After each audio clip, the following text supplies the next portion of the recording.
Rumble. Up to the upper left hand corner we have our green Protoss player from Team MiA, GrayWarden.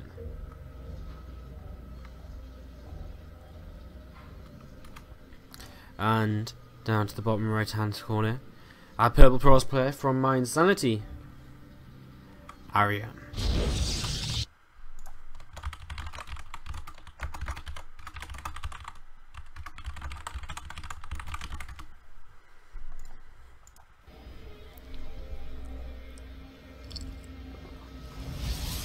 Have a quick sip of water here while we get this game a-rolling. Ole, ole, ole, ole, MYI, MYI, says Blisk. Hello bro, how's it going? Blisk, of course, a C player for mYinsanity. Comes out quite often in the SC2 Improved Team League as the starting player. Yesterday he did take down, or was it yesterday or was it the day before? I can't actually remember. I think it was yesterday he took down miniRaiser. When they played against Imaginary Gaming, and his VODs not actually quite up just yet. Or are they? They might be. No, I don't think they are. If they was yesterday, no, because I just got to. In fact, one mYinsanity match which is definitely worth checking out the VODs for, mYinsanity against Root, that just went up on our YouTube about an hour ago. So make sure you go check that out after the stream. YouTube.com/SC2Improve. mYinsanity.root. mYinsanity versus Root is my recommendation for a match to catch if you have any match that you want to catch up on. mYinsanity versus Root should definitely be one of them because it was fab. It was really, really awesome. The whole game, the whole series, from game 1 to game 7, really, really cool. So here we are in game 2 though of MiA versus MYI, and Arium versus GrayWarden. GrayWarden picked up a lot of kills so far this season, here and there, but again, MiA really struggling to actually do too much overall. In fact, the biggest victory for MiA this season has probably been against Cascade, who, and actually that loss from Cascade against MiA probably stopped them from making it to the playoffs, and it's really it's really kind of crazy because it's actually a really big like SC2 ITL story across the seasons, MiA against Cascade, because Cascade have always beaten MiA in the past and it's never really been that important. I think maybe once it was in the playoffs in season 1, in the semi-finals in fact, so it was quite important then. But this time MiA got their revenge and managed to beat Cascade for the first time ever in the past 4 seasons of the Team League. So, pretty crazy. Pretty crazy. And that's one of the cool things I really love about the Team League. Now that we're in like Season 4 and we've got Season 5 coming, we see so many storylines starting to develop. We see teams who have been in the First Division for multiple seasons and who continue to compete in the First Division even as the competition gets stronger, and you take matches off of you know, these new strong teams which people just think are going to come in and walk all over everyone, like Dead Pixels. They lost to Con G Sports, a team who made the playoffs in Season 3. They struggled to reach the playoffs in Seasons 1 and 2. It's kind of crazy to see, and yes, they struggled this season a lot, but they did beat a team like Dead Pixels, which no one really expects, so really fun to see the kind of storylines plan out and see how things go. We do have our first tech coming out in this game though. mYinsanity's Arium going for the Stargate, and he'll be going up against a Blink play from GrayWarden. That Twilight Cancel has just completed here with another gateway on the way down. Already a Robo Facility coming in from Arium though, as his first Phoenix is being made here. So no Oracle, just going to be the Phoenix play from him early in this game. And as this first Phoenix pops out, we'll see where it's going to head off to. Is he going to head straight across the map with this and just go for a little bit of a scout? It looks as though he will. And I guess that's sort of important. I mean, he's got the Robo on the way up so he can get an Observer for detection anyway, but it's always going to be nice to know what you're playing against so you can start responding as soon as possible. You know, the sooner you start responding to your opponent, or the sooner you know what's coming, the sooner you can start responding, the more chance you have of actually being able to hold off anything. And actually coming in here, when there's only one Stalker out with this Phoenix, you can pressure this Mothership Core a little bit and just get a little bit of damage done onto it. Trading shields really, not much more than that. As for now, the Phoenix will just move away. Next Phoenix on the way across. We do have a pylon positioned over to the right hand side here by GrayWarden, and another in the more central and closer location for him. And Arium is unfortunate enough to not have spotted either of these with his Phoenix as they cross the map, so far so good for GrayWarden. Moving through here with 3 Stalkers, he's actually going to find a probe, and he's going to be able to take that down. As moving across, he might be able to put on a little bit of aggression here shortly. These two Phoenix coming into the main base, and once again, they won't find anything here apart from the mothership core, which is just trying to stay hidden over to the left-hand side. It really doesn't want to use Photon Overcharge just yet. These Phoenix are just out of range of seeing that there. Really just didn't quite get in range to see it. And only 2 Phoenix, and with only 2 Phoenix on the map, he's very quickly gone into an Immortal here.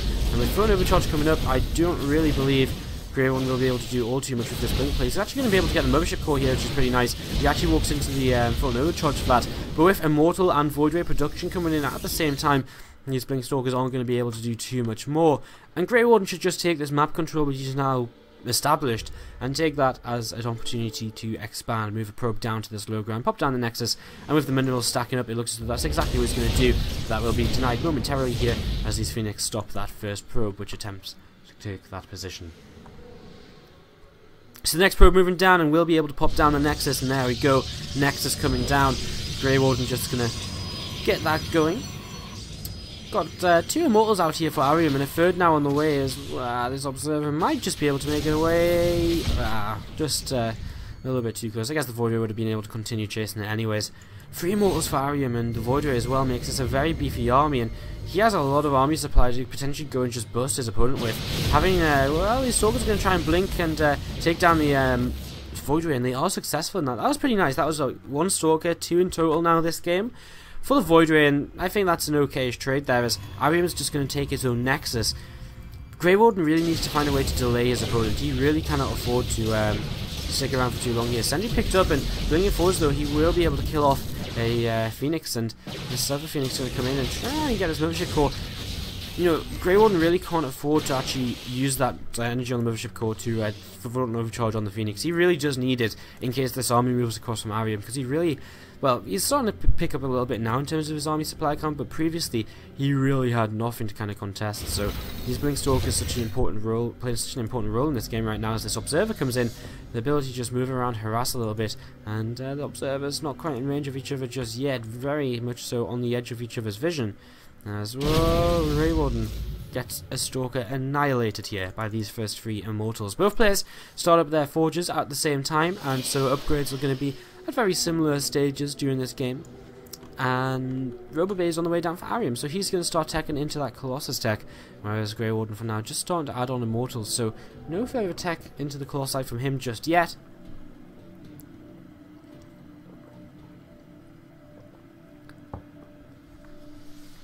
And there's our first Colossus on the way for Arium. So this PvP is going to go to the mid game, and we'll see if we do see different compositions from both of these guys. Right now, it's very possible that GrayWarden just plays an Immortal Archon composition where you get Zealot charge early as well.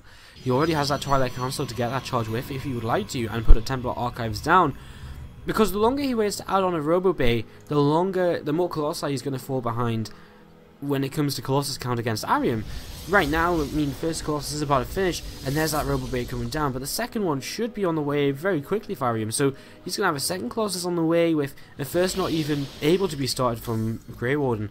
Now that's a disadvantage he will have to just deal with for now, and, you know, how can he deal with it? Well, he can just sit back and say, play defensively. You know, if he's not the aggressor, then he should have that defender's advantage of his reinforcement of his next Colossus popping out sooner than Arium's, and so, you know, obviously Arium would have to walk across the map with an extra Colossus, so that should even out the numbers.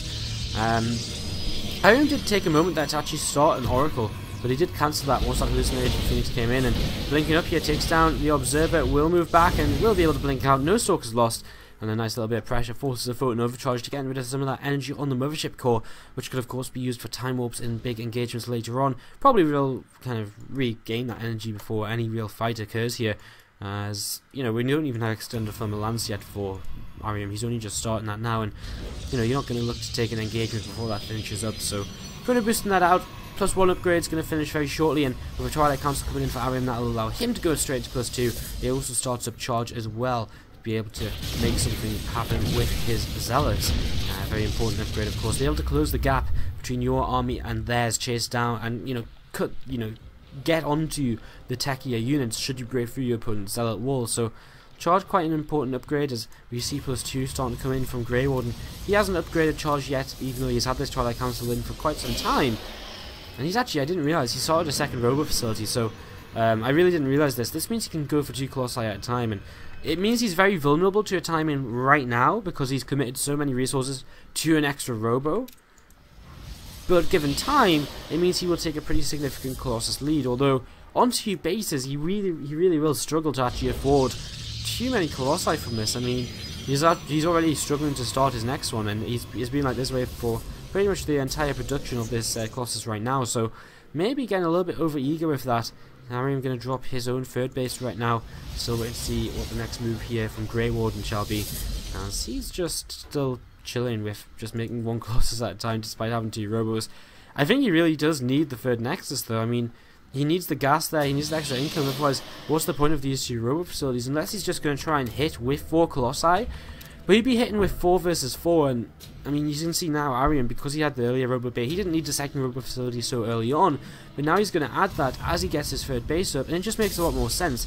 As this 3rd base finishes, his 2nd Robo will finish, he'll have that bit of extra income and the extra gas, so he can actually start to afford all of this, double Robo production. So his build seems to be a little bit more cleanly laid out here, as he will just, both players now actually just with +2 on the way, just going to be looking to sit back and defend this 3rd base. Neither will really want to be the aggressor any much more so than a handful of stalkers blinking around the map from GrayWarden, because if you're attacking into your opponent before you're maxed out, you're going to be down on Colossus because of defender's advantage, and just little things like that where there's just no reason for you to be behind. And well, Stalker's actually coming in here and will be able to find a way to get some damage done. 3 workers killed already, and that's going to be 4, 5 now, and he's going to get 6 before moving up to the high ground to grab a 7th. No, that probe just surviving there, and he will maybe work his way against the pylon, because look at this, Arium is expecting him to blink out. He will work his way against the pylon, and well, just the Colossus over here. I don't think Arium was meant to send just 1 Colossus.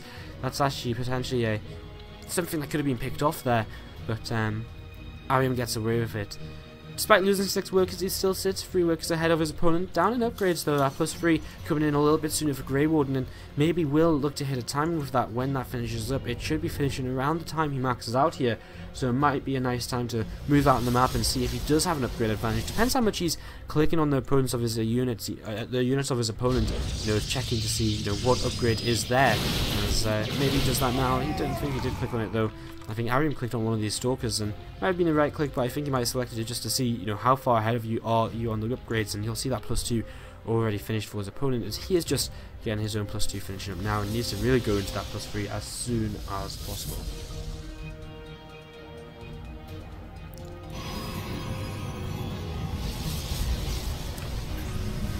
It's GrayWarden here, getting this 3rd base saturated now, and things are looking pretty even between these 2 guys. I mean, Dark Shrine on the way. The upgrades are really the only difference I see in this game right now for GrayWarden. He, again, I mean, this double Robo can now be used fully. He's still a Colossus behind though. He's actually going to be 2 Colossi behind. So it looks as though he may have cut production at some point to warp in something else, or maybe to start that +3. So a couple of Colossi behind, and that's something he has to be very cautious of, as this Dark Shrine coming in will add a lot of harassment ability for him. He has the pylons positioned over to this right hand side of the map, nothing really over to the left side, as he comes in once again with these stalkers, picks off another 3 workers before blinking out of there. 4 more workers killed, and just keeping Arium's worker count a little, well, pretty much just even. As Arium keeps remaking those couple, which he loses every time, and continues to sit at just a slightly higher worker count than his opponent. GrayWarden actually ahead here, and in terms of overall supply, as he sits ahead in army supply as well. And with this +3 finishing, again, as he maxes out, maybe it is time to push across and see if he can hit some sort of timing here, distract with with Dark Templar at the same time. These Colossi just gonna shred away at these stalkers, and all of those go down apart from 1 there, so GrayWarden finally stepping out of line with those. They're doing a good job though, blinking around the map all the game long, really utilising that early game blink to create an advantage, and he is starting to move out a little bit now with this army. Again, 2 Colossi are just on the way for him, so it'd be nice if he had those in his army before he took an engagement. It looks as though he's just looking to clean out pylons. He's not really moving forwards aggressively at all here. And now moving back towards the middle of the map, which could be more of an aggressive move, as we have a little bit of a dance here between Zealot and Stalker, and Stalker will blink away. Zealot will win this fight, but with the Colossi on the way to the middle, he should be able to clean this out momentarily.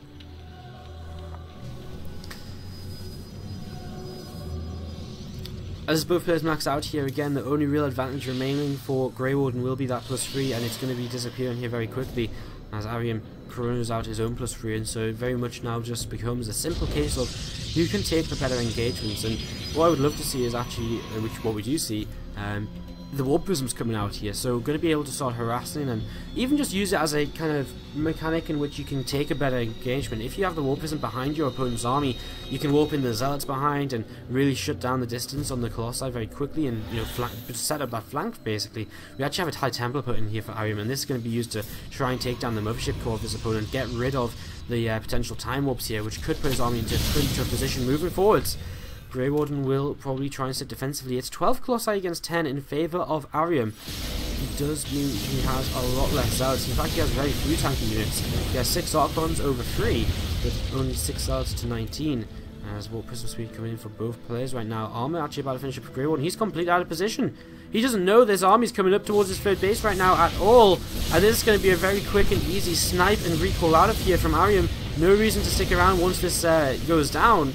And he's just going to be able to snipe this to nice some economy, although he's moving back right now. Looking as though he wants to start getting ready to take an engagement. It looks as though Warp Prism over here for GrayWarden. And is he really going to leave this alive? This Nexus is going to survive right now. These Archons are going a bit too far forward, and Arium takes a couple of shots on these, and this might be GrayWarden's opportunity to maybe engage this. He will be going up a ramp, but it's a pretty large ramp. Should he want to go up here? Arium's starting to spread though, takes a couple more free hits. And it looks as though altogether, no, the one zealot just gets taken down here. Chrono boosting this Nexus to regenerate the shields on it a little bit faster, making it a little less vulnerable to this. As another set of zealots will move forwards here. This Warp Prism for GrayWarden set up in a position which we were talking about before to come in and potentially flank. As these probes, they're already getting in a position to try and deny this, and the zealots are going the long way around. They're trying to reach it, but because of the probes, they just can't quite get there. And GrayWarden keeps his Nexus alive for a little bit longer. Arium starts the transition here. 3 Stargates being added on Dark Shrine as well. We've not really seen the Dark Templar come into play from GrayWarden really so far this game, as actually now he's actually going to be a bit of a bad position coming up the ramp into the preset concave of Arium, but Arium decides to disengage from this, doesn't want to go for it just yet. Guardian Shields were popped by GrayWarden, but it was just a distraction. The Zealot's coming into the right hand side, and kind of inevitably this cannon, Zealot, or these 2 Zealots, to clean up that base. As this High Templar did just take the mothership core down, I believe it did. Mothership core gone here for GrayWarden, so losing that loses the potential to add time warps into his engagement here. And he's probably just going to long distance mine while this Nexus tries to come back up, and GrayWarden really feels as though, to me it feels as though he should have a lot more of an idea. Like, you know, he's got no idea his opponent's moving over to this side of the map now, and he really needs to kind of keep contesting this vision. He needs to keep putting zealots in place so he can always see, where's my opponent going next, where do I need to be next, where do I need to get my army positioned to be able to defend. This army from Arium is just going to move back towards the middle, and again the banks are starting to become huge here for both players. 3k 2k for GrayWarden against 4.5k 2.5k of his opponent. Arium cleaning up some workers, and that was something I was about to mention. He was down a little bit in army supply. He has, whoa, are we going to see an engagement? Again, there's a lot more zealots for GrayWarden. He sees the vision with the watchtower, and now he becomes the aggressor. He moves into this aggressive position, and because of this can start moving towards Arium's 4th base, and this will cause a reaction out of Arium. And this 4th base is in a really awkward place to defend, because you're going to have to fight through this slightly choked up area into, I mean, it's not that choked up, but it's slightly more choked up than what your opponent will be able to get into. As I don't think GrayWarden really knows about this base. It looks as though he hasn't really gone to scout it just yet. As actually Arium taking the opportunity to move in towards his opponent's 4th and may be able to just take the engagement here. He's got the high ground. Time warps coming down, really slowing down the army of GrayWarden, and he's going to take down a lot of the workers. The zealots in the 3rd base of Arium doing a lot of work as well. Overall, equal workers have been killed on both sides. The mothership core doesn't have any more energy, so no more spells are available there, as Arium has a lot of colossi out of position for the beginning stages of this battle. Zealots are melting here, but Arium doesn't really have anything to tank, and he's losing a lot of colossi initially. He has a little bit of a better spread though, as coming up this ramp, GrayWarden will come in with a flank of zealots, but the flank of Voidways and Dark Templar are going to annihilate everything, and GrayWarden will completely lose out at the end of this fight. This Warp Prism perhaps being the MVP there, completely turning this around, and Wow, what a back and forth fight there, even though it happened so quickly. GrayWarden looked to get a great initial engagement.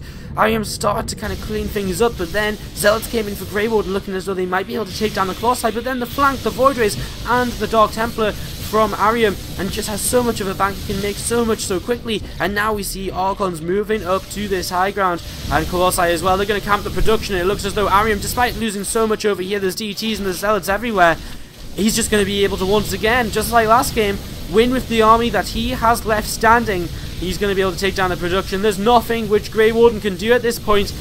And in a 30-minute game, GrayWarden was very even throughout and even at times did hold the advantage. But Arium, late game, just had the better decisions, the better engagement, and the better response to what to do during the fight. These units are going to try and cower in the back of this base, try and hold on as long as he can, get as many units as possible, try and come in. He doesn't know exactly how much Arium has. Maybe he's just killed off enough, but it's just not enough. And Arium takes game number 2, and mYinsanity will move up to a 2-0 advantage in this best of 7.